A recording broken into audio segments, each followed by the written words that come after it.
Hi everyone, welcome to Coffee Break with Your Soul. My name is Maggie, and today I'm really excited to sit down with Clare Dimond. I absolutely love Clare, and if you haven't heard about her yet, then I wonder why.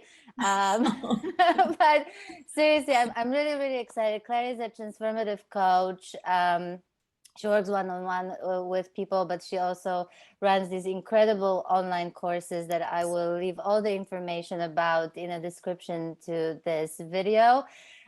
She also has an amazing daily podcast. I can't believe she does this stuff daily. Still, so I really encourage you to listen to that one as well.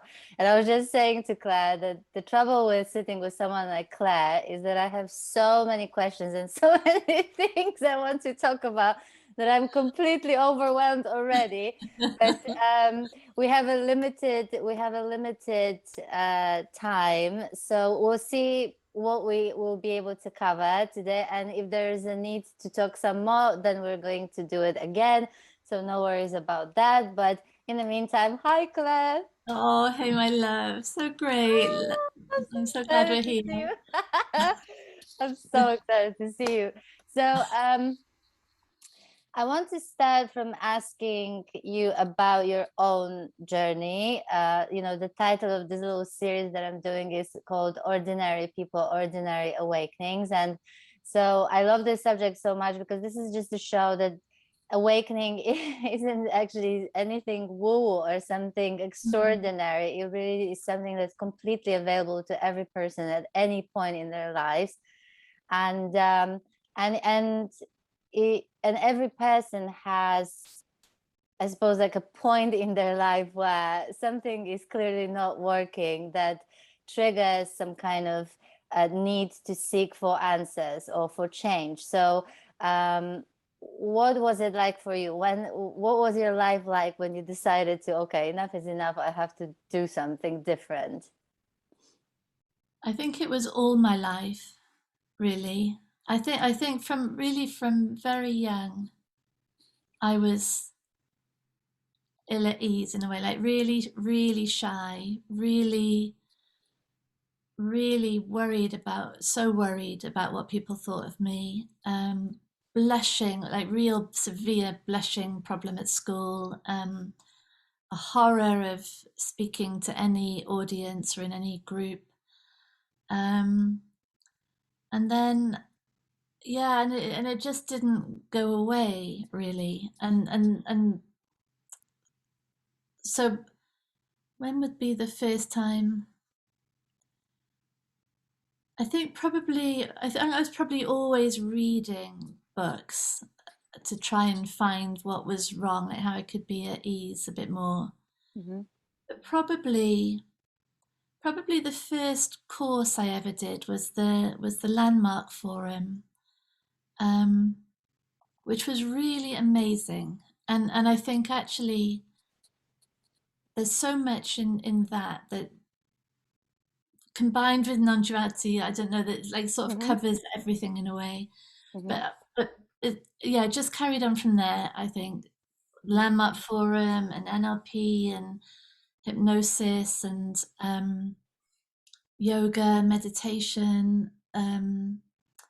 So all the books, all the courses, just looking and looking and looking. And some of it did help a little bit, like there was some NLP exercises that helped a little bit. Hypnosis helped a bit, yoga, yeah, but nothing that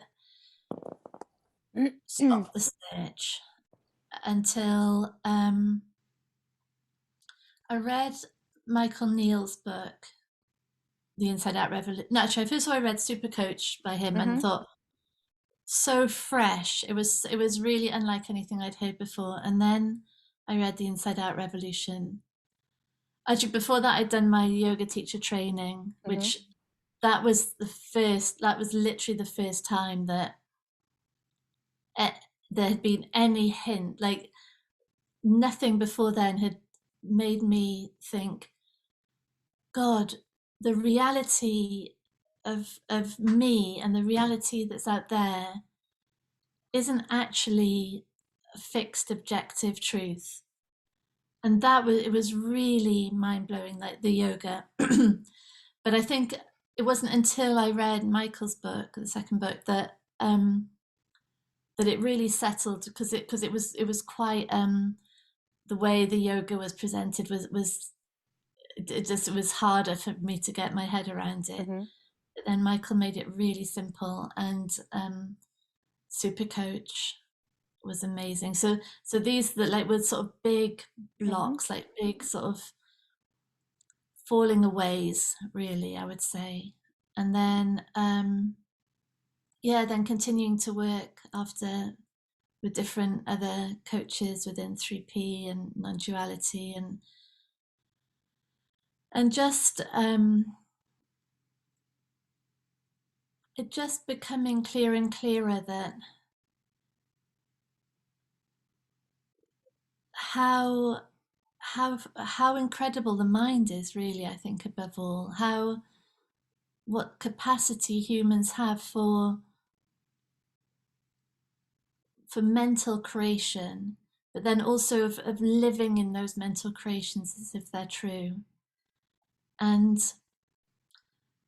so I think it's just it was probably over the last 6 years that this direction of looking more towards thought and belief and reality and what the mind creates, rather than trying to fix me and make me successful or happy, or it looking towards what's true, ironically, away from a focus on the self identity, is actually the way to find everything that we've been trying to find, in the realization that it's only the self identity and the search that is hiding it in the first place.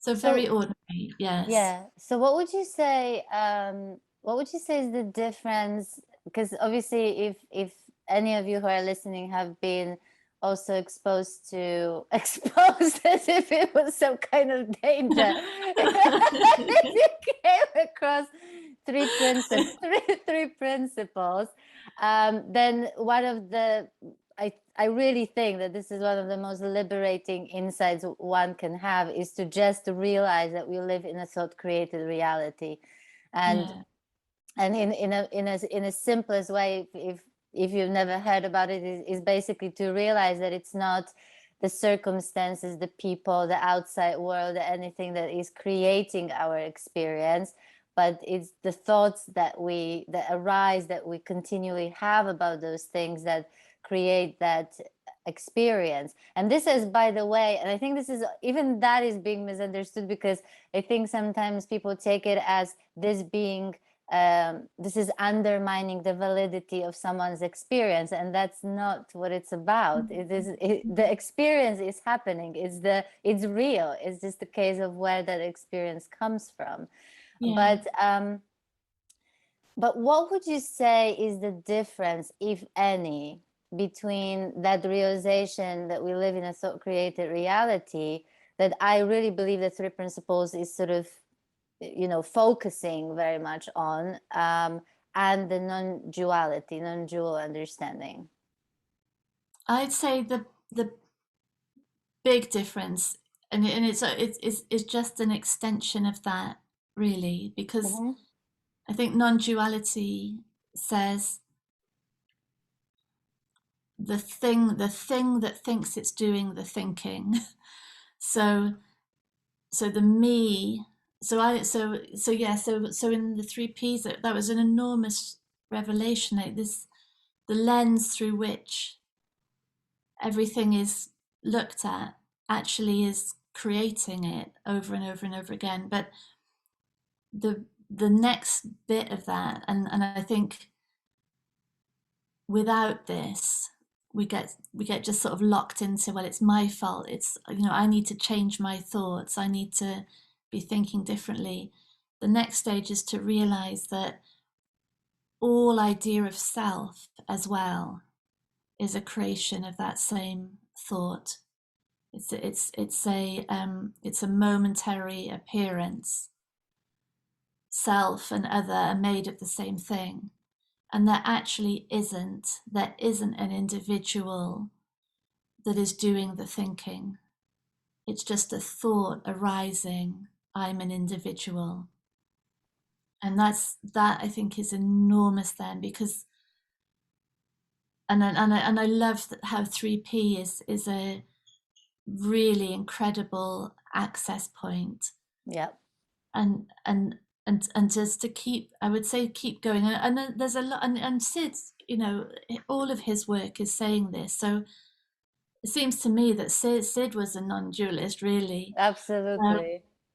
Yeah. Yeah, and so don't, if we're stuck with the thought, my reality is shit, and there's these teachers who are telling me it's just made out of thought, I need to, like, I need to change my thinking somehow. If we're stuck there, then keep going until it becomes more and more clear that all thought of me as well is a momentary creation of mind.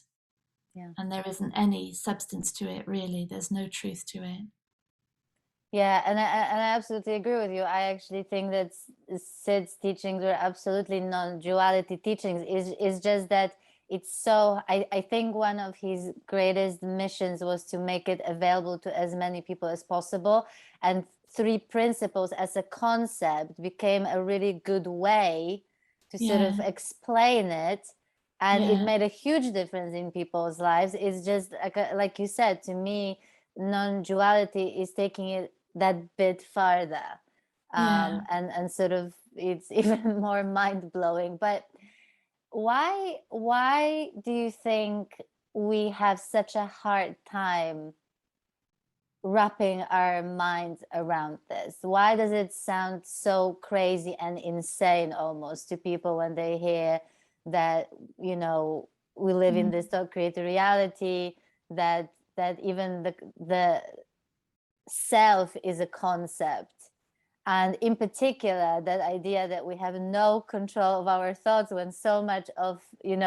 personal growth sort of industry is really constantly telling us that we should work on our thoughts and change our thoughts, and so on and so forth. And by doing so is just conveying this idea that we have that power. Right? So yeah, can you talk a little bit about that? Yeah, I think the problem is that talking about no self is actually contradictory to really what we deep down know, because we know, if we know anything, we know that we exist, don't we? We know that there's beingness here. We know that there's experience happening. We know that there's life in form.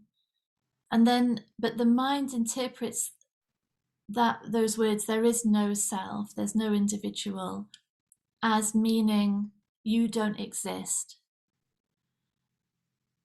But we know we do. And so it's like, well, that's bullshit, like that's not them. They're not, they're mad. They're not talking the truth. I'm going to ignore all that. But what it's really pointing to is the idea of ourselves as everything that we believe ourselves to be is a construct, and that there is no individual that is controlling any words, any behavior, any actions. Those are just happening. Listening is just happening now. Talking is just happening now. And I think when it starts to be explained like that, and it doesn't, we move beyond the thought, well, they're telling me I don't exist, but I know I do. I know there's existence here. Then I think there's a more availability to it. And the other thing I think is the mind. So that development of the idea of self has developed from the origin of preservation of the physical body. So the baby, completely vulnerable, already working out strategies to get food, to get warmth, to get comfort. So it's physical survival at the outset, but that concept of me as it's developing starts to be removed from the physical to just the survival of the concept, just the survival of the avatar, or the, the end, like the mental construct of me. Mhm. And that looks like life and death. So if that gets given up, if that gets challenged, if that gets threatened, it feels like life and death to me. So it's confronting at the outset, this conversation, I think, because it looks like we're losing control. We're at absolute risk of everything ending, everything that we've tried so hard to keep in place. Yeah. I think a lot of unnecessary trouble is caused by or confusion, I would say, is exactly how those teachings are conveyed. And there are often, those discussions happen at the level of absolute, and that don't meet people where they're at. And I think one of the things that I so much love about your podcast in particular, but also your courses, is that to me you bring those really ideas that are so absolute and so kind of out there in a way to just regular person, and you bring it you mix it so well, you bring it to the level of our humanity. And I love that, because to me sometimes it takes and I'm not saying that this is done on purpose or to mislead people or anything like that, not at all. I'm just saying that it's very hard to explain these things first and foremost. And I think you know sometimes it stays at this level of these absolute concepts to the point that people start fearing their humanity. And I think that this is the exact opposite to what these teachings are really pointing to, which is the opposite, which is not to fear the humanity, and if anything, to embrace it. So I love how through your podcast that people ask you these questions that have to do with daily stuff, with the challenges and the suffering, and when the shit really hits the fan and you're all over the place, and all of that, and they bring it all to the plate, and you bring it all to the plate, to the plate or to the table. Anyway, so I love it, because that's when we can all resonate so much better with these really ideas that normally could be incredibly confronting. But what do you say? There's one question I remember when I was thinking about talking to you. I was thinking I want to play a little bit of a devil advocate, in a sense, because I know that there are people who are very often exactly either feel confronted by these ideas, and but yes, but that comes out, which is very normal and very typical, I believe, and very healthy. Is non-duality and the whole idea that we don't really have any control, and that there's no one making choices and so on, is that a cop-out? And what about, is it a cop-out from life, and also any responsibility, and if I have no control and I'm not really choosing anything, then I might go as well and kill a few people or cause some kind of other havoc, and then get away with it. So can we talk about that? Yes, it's interesting because it really can be, I think, used like that. I really do. And I think it's I think we, because what non-duality is saying really is that there isn't any actual separate world, that everything that is appearing is being made of perception in this moment. It's like just an arising, doesn't exist objectively as it's appearing. Mhm.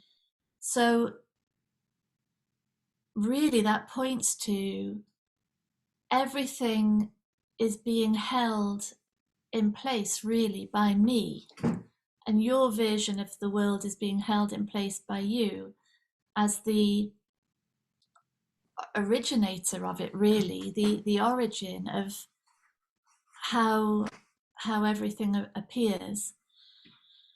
And so it really seems interesting to me that what we can do at the same time as considering how everything is made of thought is really bring everything here. So instead of,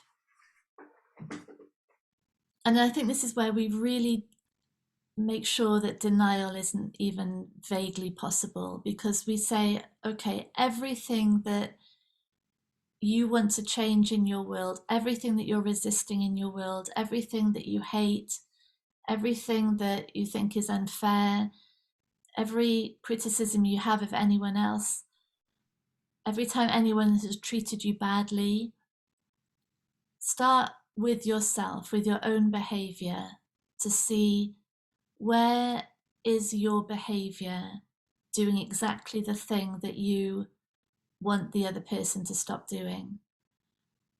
And that, I think, is so powerful and pure and honest, and is so logical, with this understanding that these other people only exist in the way they do because of how they're being perceived. And when we try to do ourselves what we want everyone else to do,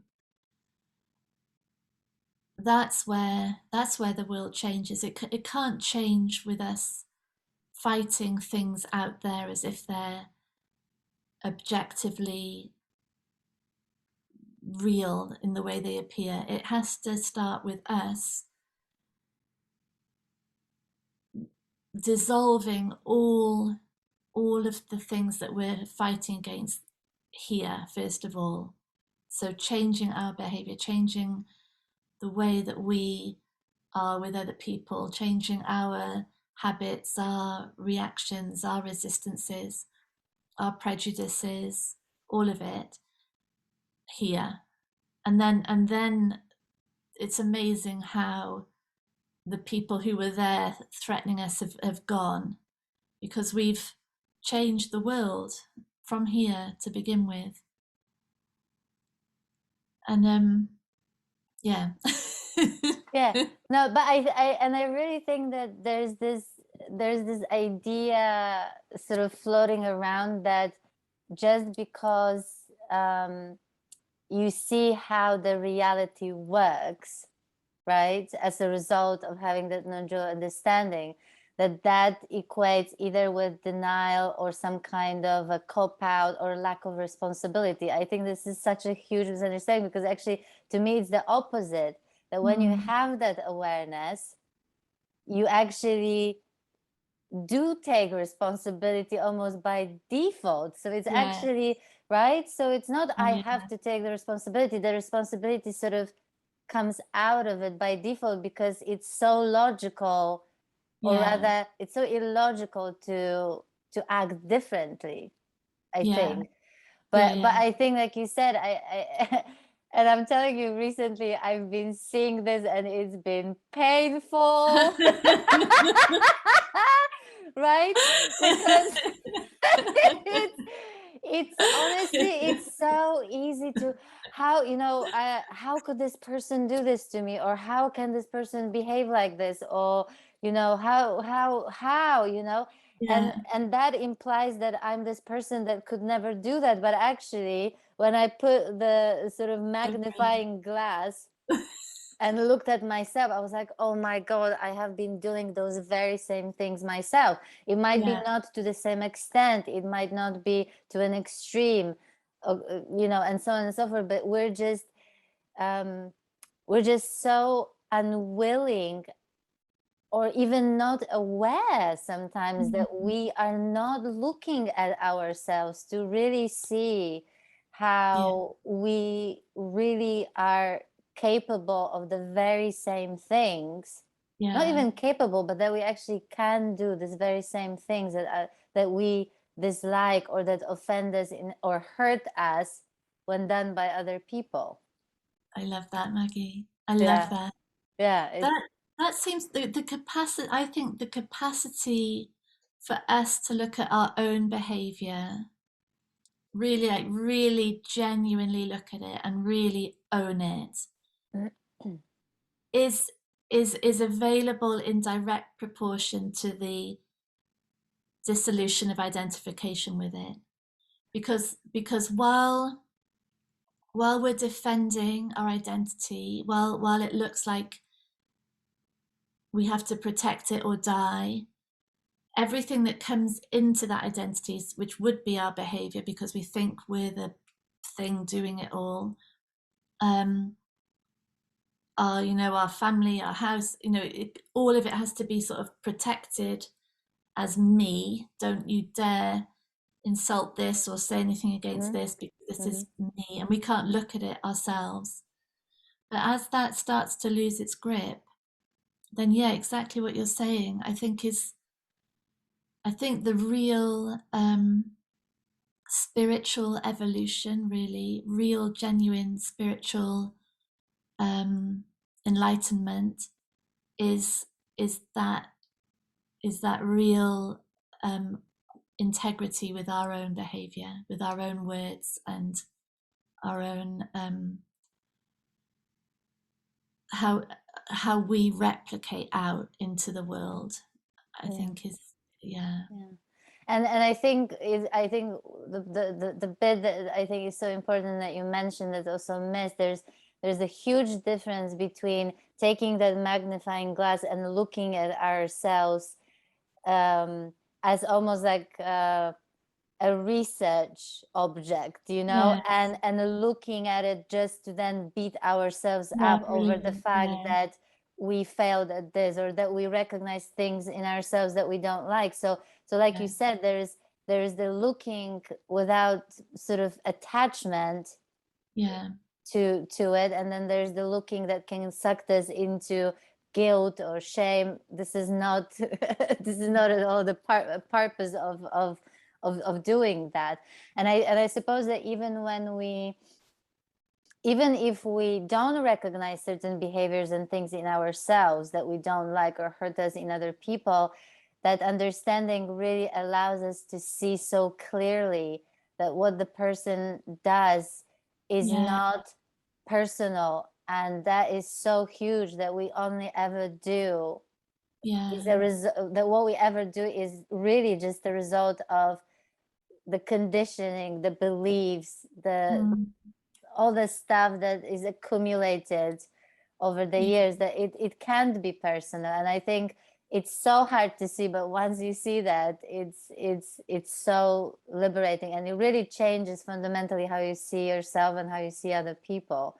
yeah, um, so let's talk about, because I'm aware of our time, so I want to talk about two things. The really light subject that is suffering. Let's go with the light one first. Um, I really want to talk about it a little bit, because um, it turns out that it's not being talked enough, in my view, in particular in those conversations about non-duality. And I have come across a lot of incredible people recently who experienced awakening, basically, and uh, you know, and all of a sudden, couple of years later, 5 years later, or months later, it really depends on the person, you know, they just hit the rock bottom, so to speak, when they thought that that was never possible because of what they saw, right? Yeah. So stuff coming out, you know, traumas, you know, God knows what else, or situations happen that throws you. And I think there is this real misconception again flying around that that just because a person experienced an awakening, that should never happen, or you know. So I really would love you to talk about that, and what's your take on this? How does suffering, why does suffering still happen after we experience an awakening? Where does it come from, and how we should really look at it in your view? Lovely question. Yeah. I'm thinking like recently I've been thinking how awakening or enlightenment Mm-hmm. is in a way the opposite process from how the self developed. In a way, we're sort of going backwards to the presence and the spaciousness that we were as babies, but now with a maturer, you know, a deeper understanding of an ability to use concepts, use language. But that process of enlightenment, I see it as, if we imagine that as a baby, what we are is just a pure localization of life in a form, like pure consciousness, really, pure awareness, pure presence, pure love. And then that baby is all, everything about the infant system is orientated outwards, isn't it? It's orientated um, to find security, to make bonds, to have interactions, to learn, to find out about form. And in that process, that developing mind and body can be met with harshness, really, and can be can be scared, can be shocked, can be isolated, can be, and you know, can be traumatized. Mm-hmm. And these happenings are sort of embedded in the body, it seems to me, embedded in the body, and with a representation of it in the mind or in the brain. Mm-hmm. And they accumulate, and so the child and then the adult continues going through life, and there might be more shocks coming in. Mm-hmm. And so we build up like an onion. Our it's like it's like a sort of mental physical representation of ourselves built up like an onion. And enlightenment seems to me to be moving in the other direction. And so there's things on the outside of the onion that are relatively easy to see through or to let go. And there might be a sudden insight or a sense of freedom that we hadn't had before, or something falls away that was really believed that just isn't believed anymore. And so a layer of the onion goes. And so we might stop like sort of halfway and Mm-hmm. think, oh, yeah, I get it. I really get it. This is what I am. I'm freedom, I'm peace. But then there's still these layers within the onion still that are there, and they're still orientating the system, they're still dictating behavior largely, they're still influencing all interactions. And because of that, because they're still guiding all perception, reality will come in, created by that same conditioning. So reality will appear in the same conditioning as the self and will like set in. And it might be something that it could be something that not met, like ordinarily wouldn't be such a big deal, or it could be something that is really hitting us hard. And it's happening because we're right at the core layers of the onion now. And it's still the same process. We're still inviting in the suffering, inviting in the emotions and the physical feelings, because it's all revealing and allowing to the surface what's been buried, really, what's been our shadow side, really, what's been repressed and pushed down. And so, as I see it, enlightenment, awakening, is a lifelong process. Oh, It is. thank you for saying that. Not that I want my guests to say what I want to hear.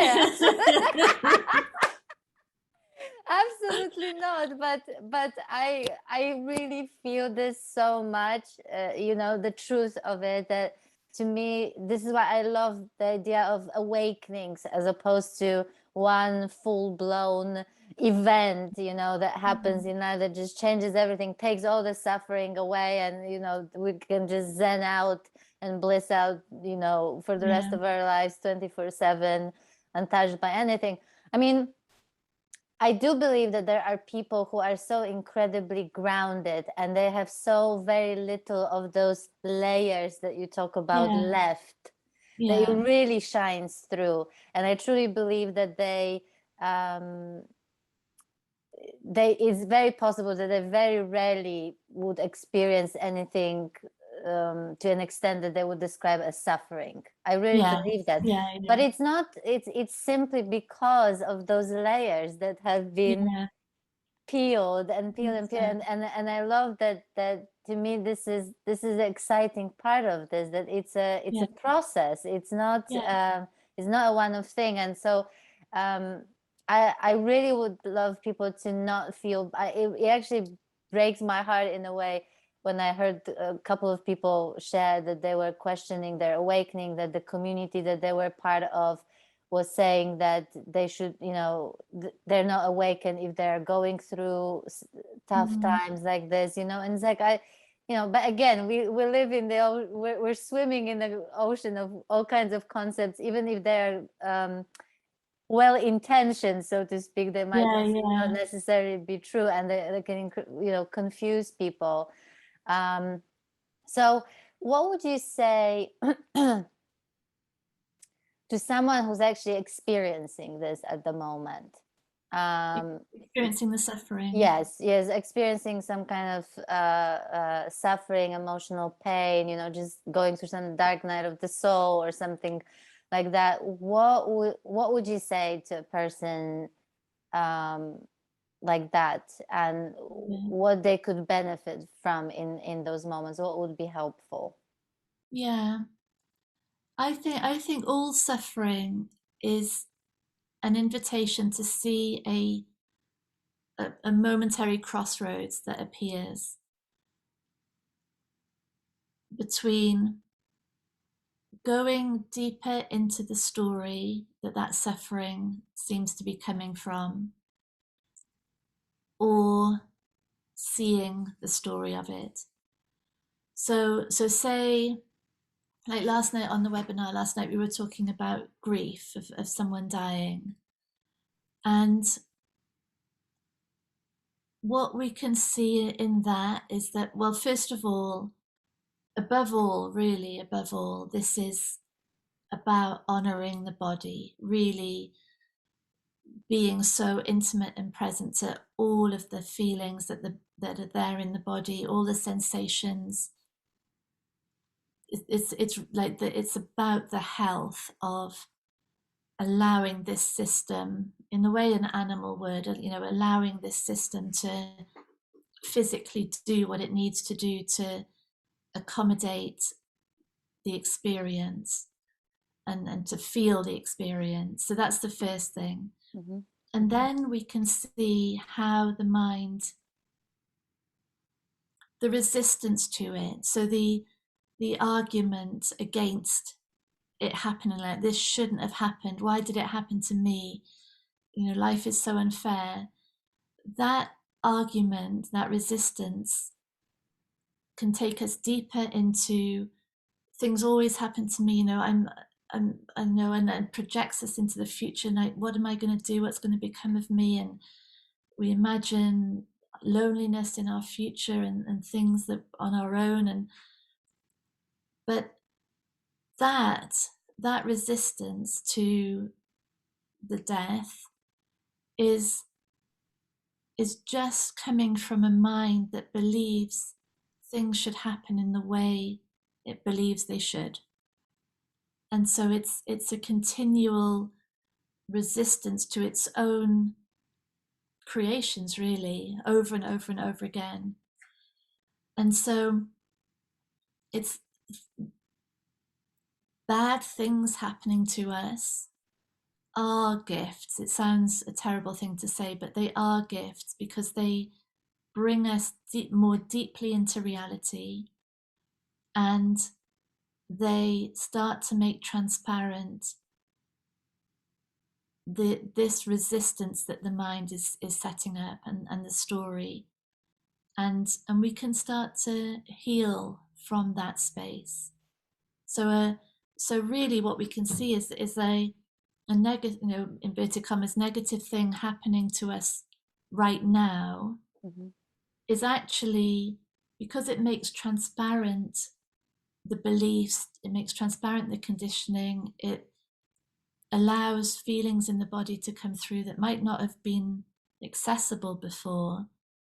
In a way, it's going all the way back, healing the whole system, right from the origin of this sense of separation. It's going all the way back, and so it's either, when we're lost in it, when we're lost in the identification, it's either just another layer of that onion.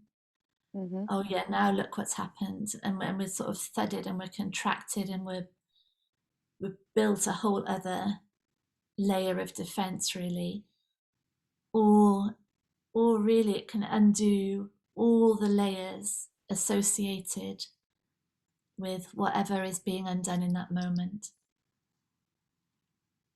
What do you say to someone who, because I think one of the greatest sort of, I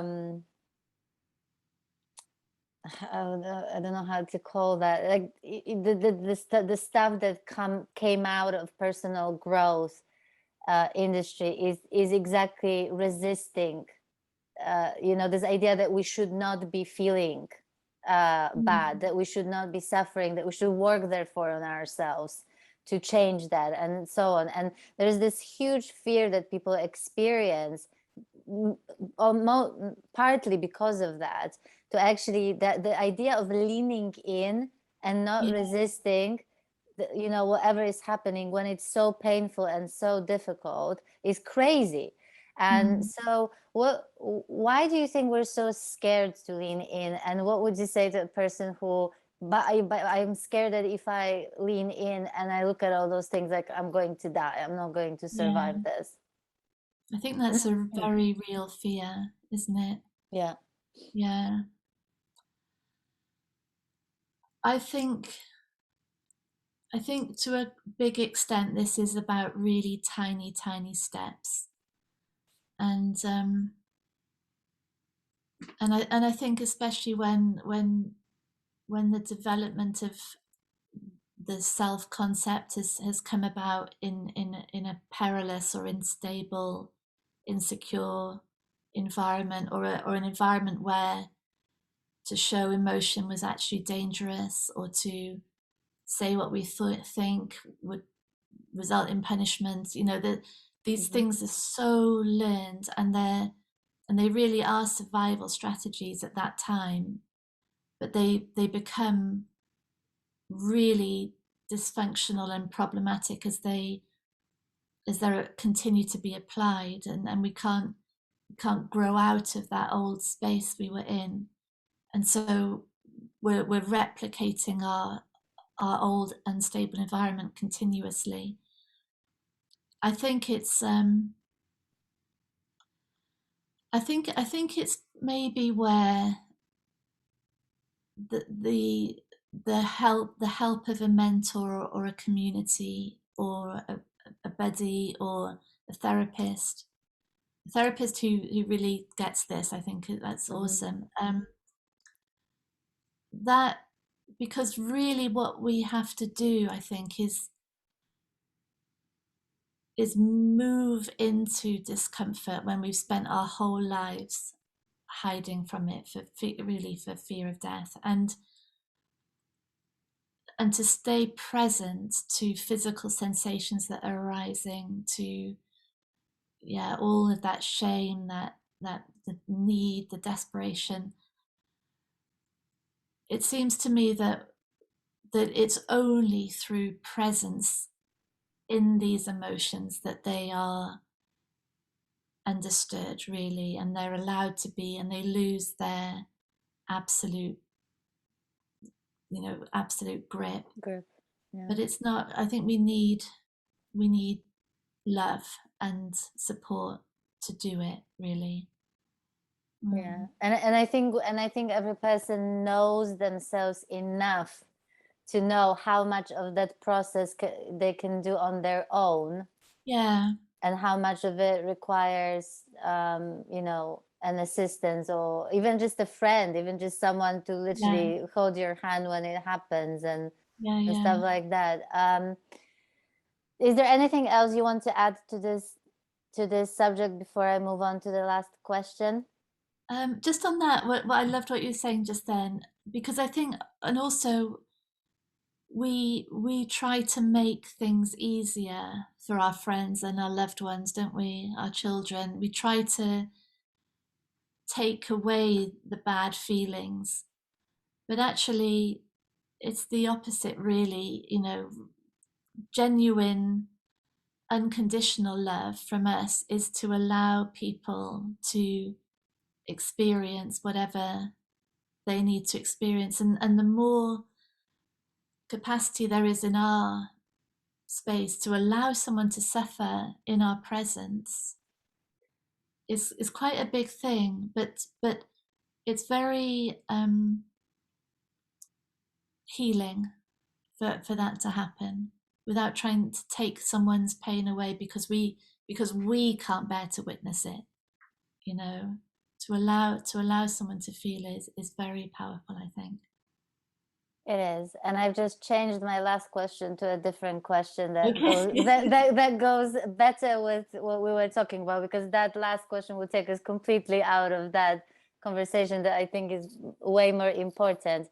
There is a subject that I have also been sort of reflecting on and talking to people about, which is compassion, because I think that is often a concept that's really misunderstood. So can you tell me how you see compassion? Compassion.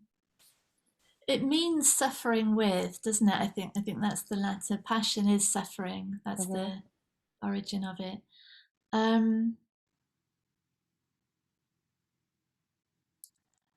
I think it's maybe the ultimate understanding that person is us, really, and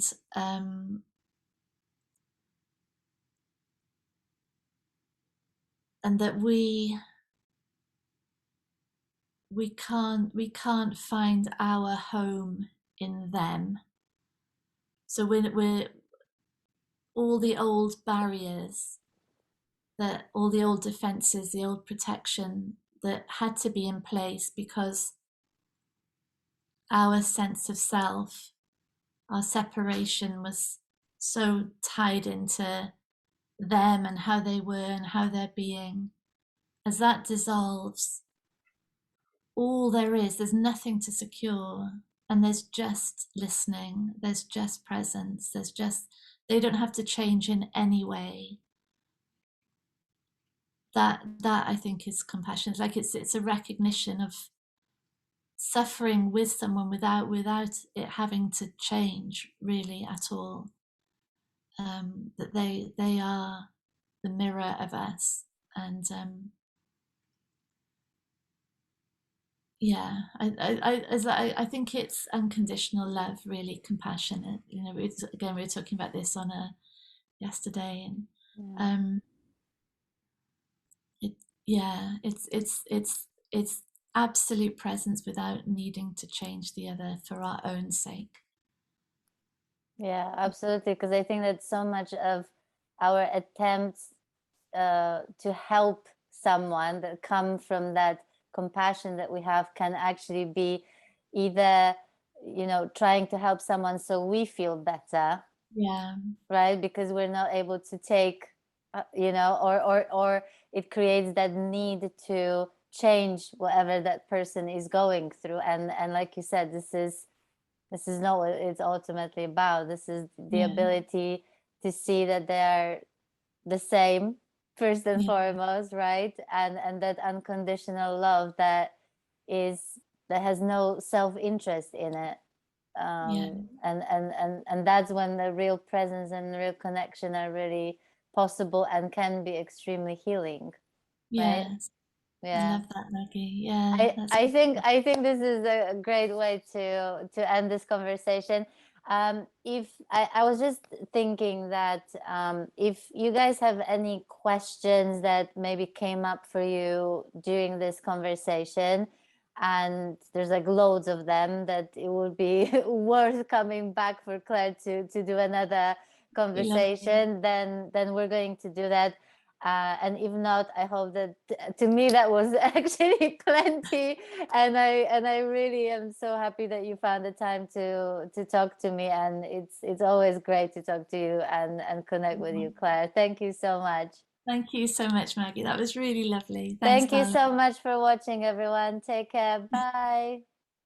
Thank you.